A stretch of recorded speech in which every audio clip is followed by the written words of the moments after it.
आजा खाना खा ले। नहीं, तू खा। खा ले, बहुत टेस्टी बना है। अरे बोला ना तू खा।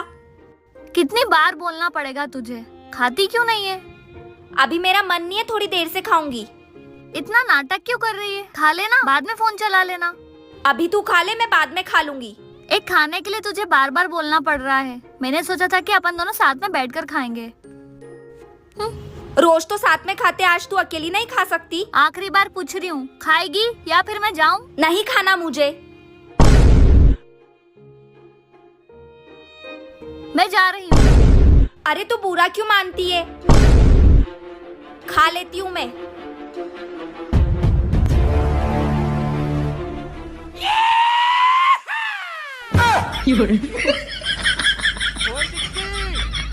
वो चूना लगा दिया।